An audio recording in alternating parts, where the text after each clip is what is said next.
정당한 노동의 대가, 윤리적 소비. 전 세계적 운동이자 상생 프로젝트.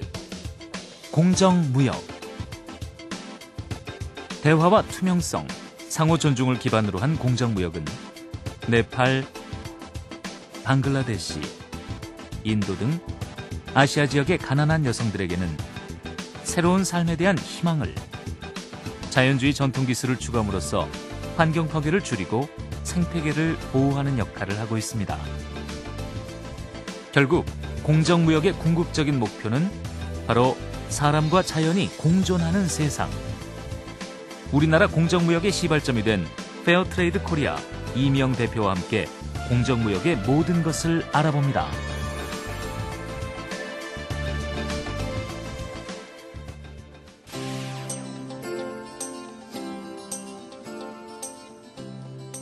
여러분 안녕하십니까? 오미영입니다. 패스트 패션이라는 말 들어보셨습니까? 패스트푸드를 떠올리면 그 개념이 금방 이해가 가실 텐데요. 값이 좀 저렴하고 유행에 민감한 패션을 뜻합니다. 젊은이들 사이에서 인기가 많은데요. 그러나 이렇게 대량 생산된 옷들은 환경오염의 주범이 되기가 쉽습니다. 철이 지나면 곧 버려지고 또 그 옷에 사용되는 환경오염을 일으키는 화학 염료 때문이죠. 그래서 요즘에는 슬로우 패션에 대한 관심이 또 늘어가고 있습니다. 슬로우 패션의 중심에는 공정무역 패션이 자리 잡고 있다고 하는데요. 오늘은 우리나라의 유일한 공정무역 패션 업체입니다. 페어트레이드 코리아 구루의 대표이신 이미영 대표 모셨습니다. 안녕하세요. 안녕하세요. 네.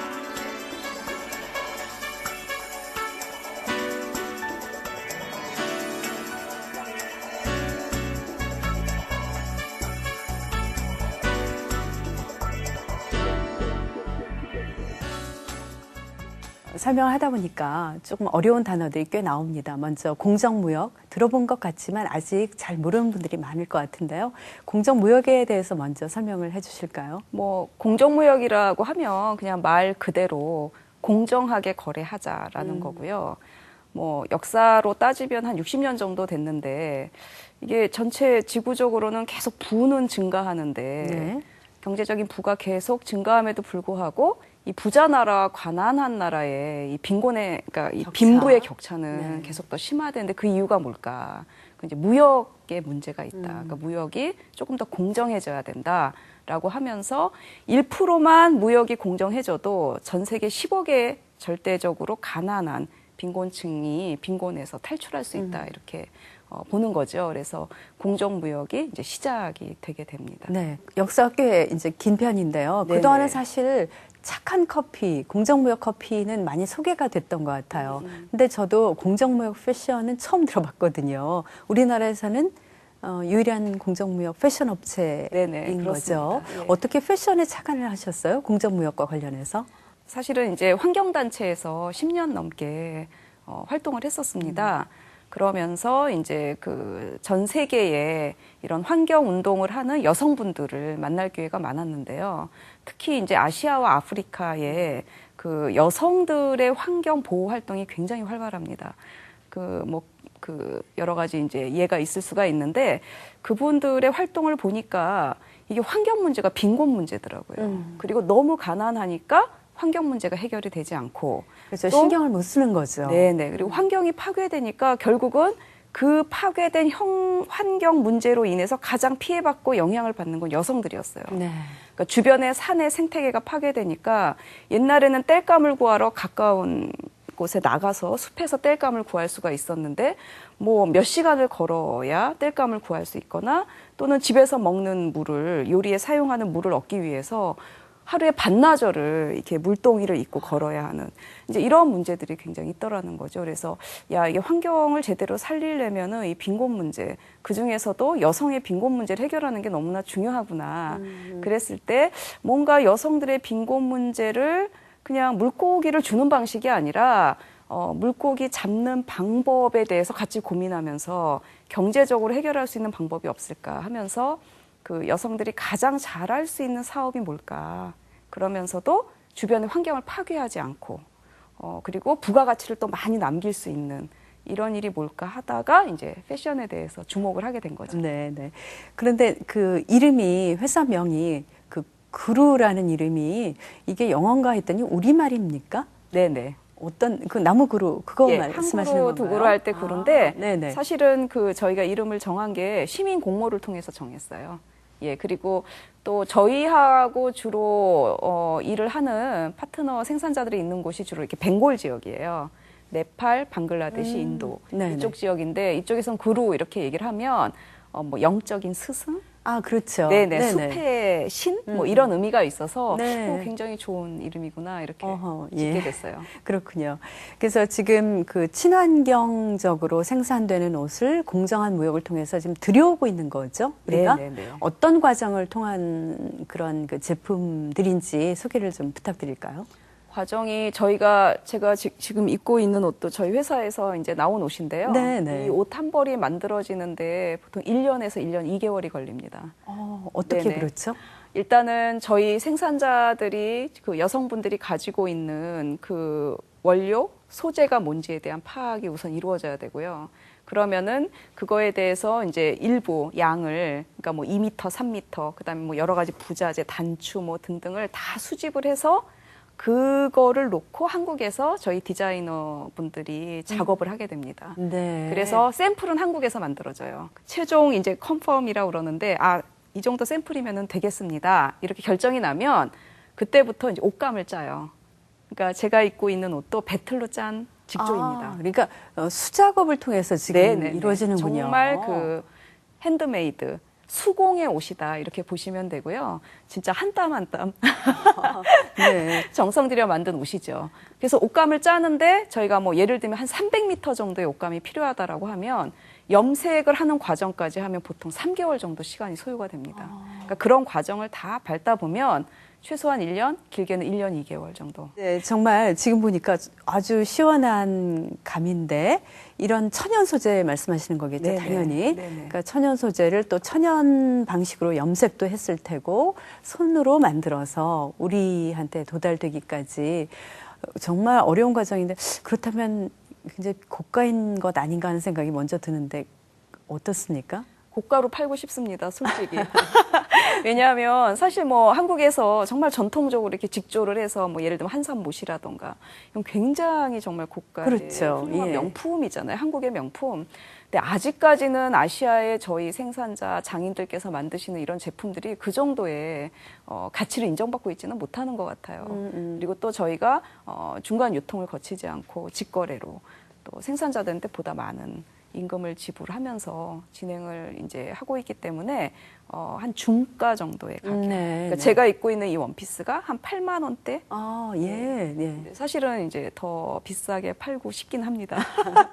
그 제3세기 빈곤국가 여성들한테는 정말 희망의 네. 그 옷이 될 것 같습니다. 그래서 의미도 남다른 것 같은데 일단 이 옷들이 어떻게 만들어지고 어떤 과정을 거쳐서 우리에게 오는지 한번 좀 화면을 통해서 볼까요? 네. 공정무역 패션 기업 페어트레이드 코리아 그루. 오늘은 품평회가 있는 날입니다. 소매가 좀 길어서 이거는 이제 수정해야 돼요. 일단 제품으로 나가기 전 미리 만들어 온 샘플을 직원들이 함께 입어보고 확인하며 수정하는 작업을 거치는데요. 손으로 일일이 작업하는 옷이다 보니 사이즈가 조금씩 다를 수 있고 디자인도 어느 하나 같은 것이 없습니다. 제품은 1년 전에 의뢰하고 이렇게 품평회가 끝나면 보완사항을 추가해 다시 제작을 요청하는데요. 끊임없이 생산자와 소통한 끝에 완성된 상품들.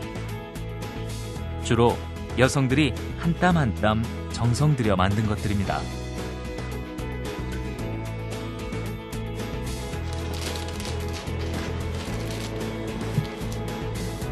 무엇보다 생산자 산지에서 나는 고유한 원료나 전통 기술을 그대로 살리고 특히 막 시작하는 소규모 생산자에게 주문을 넣으려 노력하죠.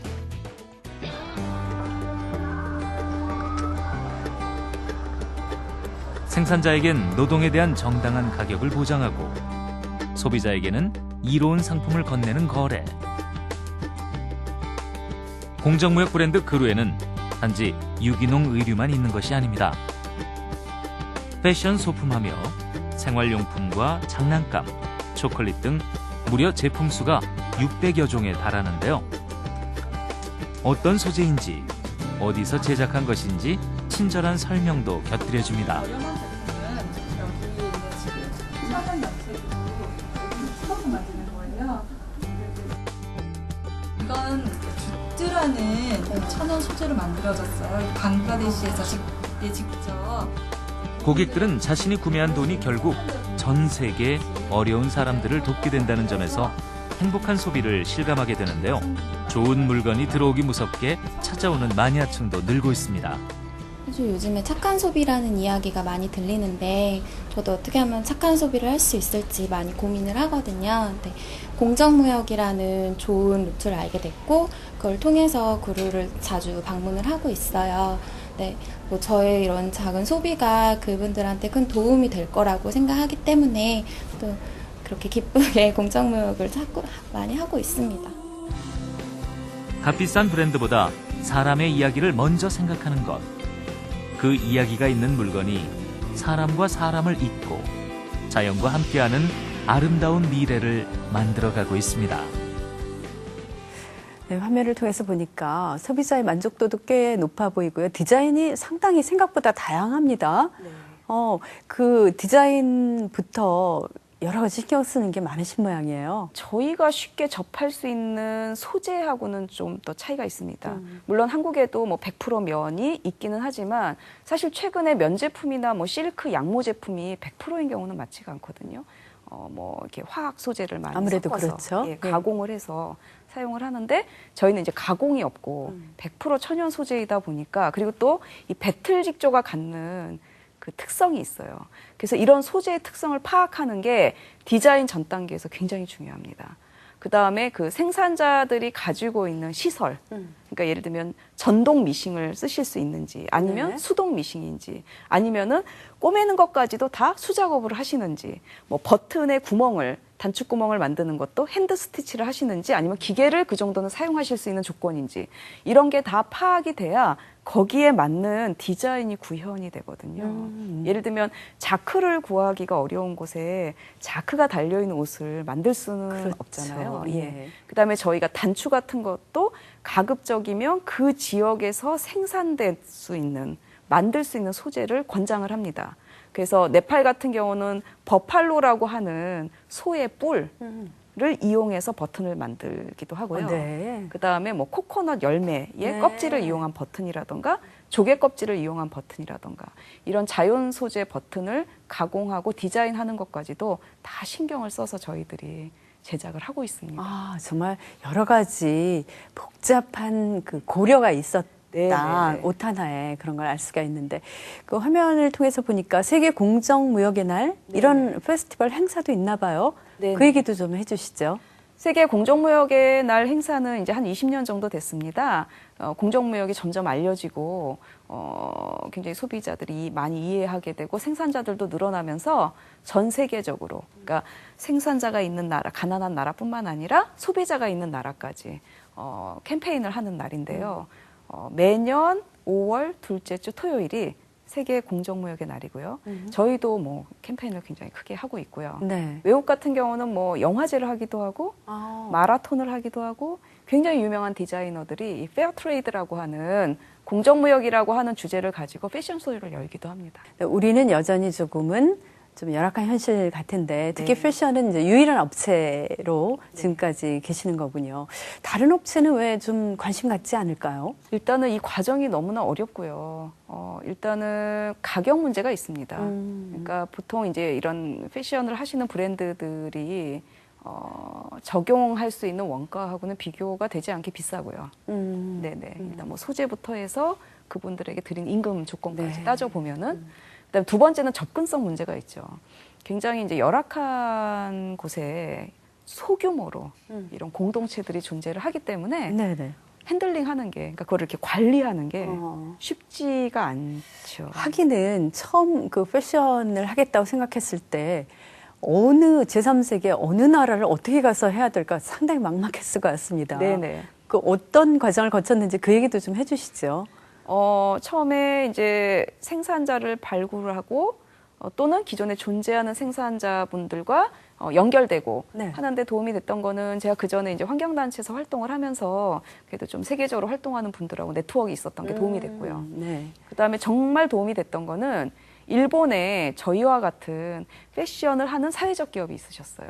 근데 그분들하고 이제 메일을 보내서 좀 도와달라라고 얘기를 했더니 아예 당신들이 현지에 가서 하는 작업의 전 과정을 보름간 저를 데리고 다니면서 보여주셨고 그 생산자분들의 장점과 단점, 네. 특성 이런 거를 저한테 다 정보를 주시면서 사실은 이거는 일반 회사에서는 상상도 할 수 없죠. 그렇죠. 일종의 이제 기밀에 속할 수가 있는 건데 네. 그 정보를 다 오픈해주면서 오히려 당신들과 거래 맺고 있는 생산자의 거래자들이 늘어나면 자기네들은 더 좋은 거니까 이렇게 적극적으로 도와주셨어요. 우리나라는 아직은 조금은 초보 수준인 것 같은데 네. 만약에 이런 데 관심이 있는 분이라 하더라도 정말 제3세계를 무턱대고 찾아가고 하는 그런 방식을 취할 수 없기 때문에 어려운 부분이 있겠다는 생각이 드네요. 어려운 것도 있지만 하지만 정말 옛날에 비해서는 좋아진 것도 있습니다. 왜냐하면 최근에는 인터넷이 너무 발전했잖아요. 그렇죠. 예. 그래서 인터넷을 통해서 초기에 정보를 접근하는 건 가능하기 때문에 저는 공정무역으로 뭔가 사업에 대해서 고민하거나 창업을 꿈꾸시는 분들이 예전보다는 좋은 조건일 수 있고 또 저희 같은 데가 도와줄 수 있으니까 많은 분들이 사업을 하셨으면 좋겠어요. 네. 어떻습니까? 이 옷을 만드는 일을 통해서 사실은 그 제3세계 여성들은 어떤 자기 자신의 그 희망을 실천하는 그런 첫걸음이 될 테고 또 우리는 좋은 제품을 소비할 수 있는 어떤 연결고리가 된다는 건데요. 그 여성들, 빈곤층의 여성들이 그동안 변화되는 것도 지켜보셨겠죠? 네네. 네. 그 과정을 한번 얘기를 들어볼까요? 저는 처음에는 공정무역이 가져다 주는 여성들에게 드리는 혜택이 경제적인 부분을 굉장히 많이 생각을 했던 것 같아요. 근데 막상 이렇게 해보니까 경제적인 부분 못지않게 정말 중요한 게 있었어요. 그거는 여성으로서 자존감, 그러니까 인간으로서의 자존감. 아, 이게 정말 이 경제적인 주체가 된다는 게 이런 거구나라는 거를 정말 느끼게 됐는데요. 처음에 생산자분들을 만날 때 이제 저희 생산자분들은 대부분 이렇게 사리를 입으시거든요. 근데 눈을 마주치지 않으시고요. 땅만 보시는 경우도 있었고. 근데 이런 여성들이 당당하게 말을 하고 그다음에 토론 회의 이런 거를 하기 시작을 하시고 무엇보다도 가정에서의 발언력과 주도권, 그리고 남편이 부인을 존중하게 되고, 네. 그래서 가사노동을 돕기도 하고, 그 다음에 지역사회에서도 또 인정을 받으면서 중요한 역할을 맡기 시작을 하시는 거예요. 여러 가지 공동체에 필요한 프로젝트나 이런 거를 책임지고 끌고 나가시는 경우도 생기고, 그래서 아, 이런 게 정말 공정무역의 진정한 효과가 아닐까. 그래서 이제 지금까지 말씀드리면서 공정무역이 갖는 그 중요성, 그것이 가져온 그 여성 삶의 변화 충분히 이해가 됐고요. 이제는 조금 초점을 이 제품 자체에 얼마나 친환경적인가 이 부분으로 좀 맞춰봐야 되겠습니다. 사실은 친환경 그러면 일단 먹는 것, 또 뭐 잘해야 주거 환경에 대한 거 신경 쓰는 게 우리 일반인의 삶인데 패션이 과연 친환경적이다. 어떤 의미가 있는 거고 뭐가 얼마나 좋은 걸까요? 사실은 패션과 환경에 대해서 사실 이제 뭐 유럽이나 미국 같은 경우는 굉장히 관심이 많이 높아졌습니다. 근데 한국 같은 경우는 친환경 패션 이런 거에 대해서 아직 많이 낯설죠. 많이 낯설죠. 네네네. 네. 일단은 패션과 환경 문제는 굉장히 밀접한 관련이 있습니다. 첫 번째는 이제 폐기물 문제인데요. 매년 4조 이상의 옷이 버려진다고 합니다. 우리나라 말씀하시는 전 건가요? 세계적으로. 전 세계적으로. 예, 4조 네. 이상의 옷이 버려지는데 그 옷들이 또 땅으로 가서 잘 분해가 되느냐 하면 최근에 화학 소재가 너무나 많기 때문에 그렇죠. 100년이 지나도 땅속에서 썩지를 않습니다. 예, 그런 문제가 있고요. 또 저희가 보통 면, 코튼, 네. 면 소재 하면은 굉장히 막 이렇게 자연적이고 친환경적이고 굉장히 좋은 소재고 우리 아이들의 두 번째 피부다 막 이제 이런 얘기도 하고 하시는데 사실 면이 좀 더러워요. 네. 네. 안 좋은 게 뭐냐면은요, 약을 너무 많이 칩니다. 이거 요즘 뭐 유기농이라는 거는 그러면 좀 약을 안 친 거죠. 안 친 거고. 예. 그래서 유기농 면에 대해서 이해를 하셔야 된다는 거죠. 유기농 먹거리를 먹는 것도 중요하지만 네네. 사실은 면화밭에 물이 많이 필요해서요. 예. 이 농약을 많이 친 물이 결국 폐수가 돼서 환경 오염을 시키는 문제도 심각하고요. 전 세계에서 만들어지는 살충제의 25%가 면화밭에 뿌려져요. 아, 그렇습니까? 굉장히 약을 많이 쳐야 됩니다. 아, 네. 몰랐습니다, 정말. 네, 그래서 그만큼 또 유기농 면화밭을 일구는 농민들의 노고는 굉장히 또 힘든 거죠. 굉장히 고생을 많이 하셔야 되는데 네. 다행히 이런 유기농으로 면화를 재배해서 옷을 만들어 입어야 된다라는 그 소비자들이 많이 생겨나면서 면화밭이 유기농으로 많이 바뀌고 있어요. 네. 그 대신 몇 배의 프리미엄을 농민들한테 드리는 거죠. 예, 그래서 공정무역은 또 굉장히 유기농 면화 재배라던가 약을 치지 않고 하는 방식에 대해서 많이 추구를 하기 때문에 친환경이고 환경 문제 해결에 도움이 많이 된다고 볼 수가 있죠. 결국 우리나라는 뭐 아무래도 아직은 선진국 다른 선진국에 비해서는 이 공정무역 패션 분야에 대해서 뭐 많이 모자라는 게 사실이니까 앞으로 그 선진국의 모델 따라가면 되는 거 아니겠습니까? 어느 정도 선진국들이 잘하고 있는지 그걸 보면 좀 희망적일 것 같아서요. 그 소개를 좀 부탁드릴게요. 일단 유럽하고 미국에서 시작된 공정무역의 역사가 이미 이제 한 60년이 됐고요.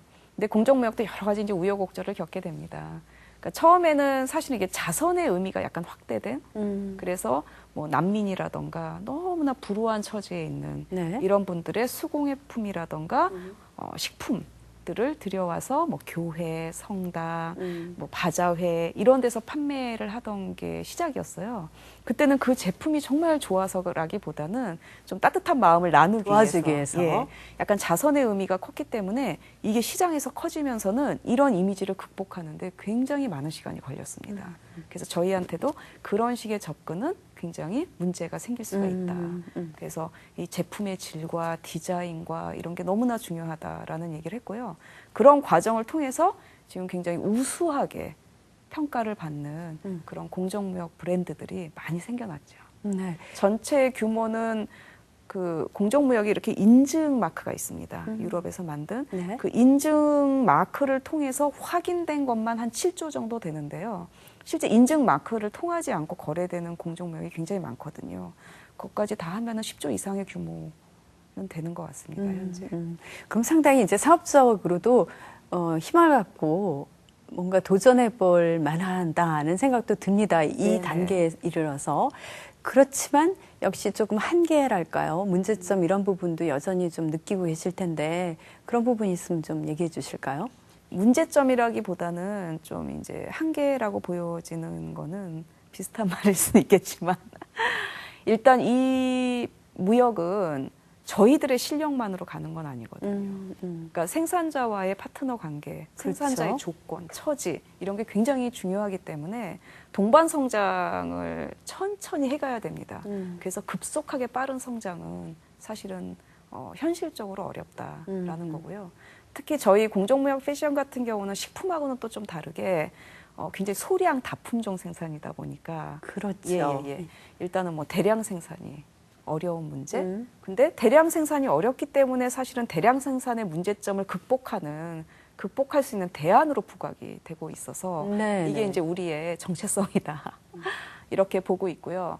뭐 정치 사회적으로 불안정한 나라들이 많습니다. 그렇겠죠. 예. 그래서 작년에 네팔하고 방글라데시는 선거를 앞두고 굉장히 시위도 많았고, 그래서 다들 출근도 못하고 사망자가 생기기도 하고 이러면서 굉장히 이렇게 제품이 만들어지는 기간이 지연되고 저희가 어려움을 좀 겪기도 했었죠. 네. 그럼에도 불구하고 이제 좋은 제품을 디자인하고 또 제3세계 여성들의 삶의 질을 변화시키는 그런 좋은 고리를 만들어내셔야 되는데 일단 소비자 입장에서는 뭐 다른 거 다 관두고 좋은 제품, 우리 건강을 지키는 제품이라는 측면에서 반갑고 관심이 가는 게 사실입니다. 소비자들에게 다시 한번 공정무역 패션에 대해서 좋은 점, 그것이 갖는 의미를 좀 정리를 해 주실까요? 일단 공정무역 패션은 그 옷을 입었을 때 불편함이 없습니다. 그러니까 예를 들면 이 옷이 만들어지기까지 뭐 전에 한번 방글라데시에서 참사가 있었잖아요. 2,000명이 넘는 여성들이 건물이 무너지면서 네, 맞습니다. 봉제 공장에 예. 지금 대부분 아직 찾지를 못하고 있거든요. 네. 예. 이런 어떤 그 뒤에 숨겨져 있는 이야기에 대해서 이제 소비자들이 관심을 가져야 되고, 그게 과연 나와 무관한 사람들의 이야기인가. 이제는 사실 저희의 경제나 이 삶의 형태 자체가 굉장히 지구적으로 갈수록 연결되기 때문에 이게 남의 문제가 아니고 이런 여러 가지 불편하고 위험한 일들이 결국 우리 삶에도 영향을 갈수록 더 직접적으로 미치게 될 것이다. 그래서 옷이 만들어지는 과정에 관심을 갖고 내가 그냥 이뻐서 가격이 싸서 이렇게 구매하는 것뿐만 아니라 그 과정에서 정말 불편한 일이 없는 사람들에게 굉장히 손상이 가는 일이 있었다던가 인권의 문제가 있었다던가 아동들을 노예 상태로 고용해서 만들어진 물건이라던가 이런 거에 대해서 이제 좀 알아나가면서 좀 좋게 만들어지는 물건을 사려고 하는 그런 이제 윤리적 소비자들이 네네. 이제 한국에서도 많이 좀 생겨나야 되지 않을까. 네. 앞으로 이제 사회적 기업으로서 더 발전을 하셔야 될 텐데 계획, 희망, 꿈이 있으면 얘기해 주시죠. 저희 회사 그리고 그루를 좀 더 많이 시민들이 알고 사실은 이제 구매 자체가 그 빈곤국가 여성들한테 또 도움이 되는 거고 저희 회사에 또 도움이 되는 거기 때문에 어떻게 많은 분들이 그루를 알고 구매하게 할 건가. 그리고 그렇게 되려면은 사실은 구매를 손쉽게 구매할 수 있어야 되잖아요. 그렇죠. 예, 그래서 지금처럼 조금씩 늘어나고 있는 그런 매장이 공정무역 매장이 좀 전국에 많이 마을마다 동네마다 좀 생겨났으면 좋겠고요. 좀 늘어가지 않을까 네. 기대를 하고 있습니다. 공정무역 패션이 우리 환경을 살리는 하나의 길이라는 거 오늘 많이 배웠습니다. 말씀 감사합니다. 네, 감사합니다. 네, 오늘 이 시간 그 생태적인 삶을 이야기하면서 공정무역과 관련해서 또 많은 얘기를 해봤는데 처음에는 아마 공정무역이 무슨 관련이 있을까 이렇게 생각하셨던 분들도 하고 이제 고개를 끄덕이실 것 같습니다. 공정무역 그 패션 그것이 우리 그 인간에게 가져다주는 여러 가지 의미 그리고 또 중요한 그 장점들 같은 거 많은 생각을 하셨을 것 같고요. 친환경 옷을 입음으로써 뭐 건강에도 도움이 되겠지만 우리가 살아가는 이 삶, 그 생태적 삶에 얼마나 많은 그 도움을 얻게 되는가 하는 생각도 함께 해봤으면 합니다. 오늘 이 시간 함께 해주셔서 감사합니다. 다음 이 시간에 다시 뵙겠습니다. 안녕히 계십시오.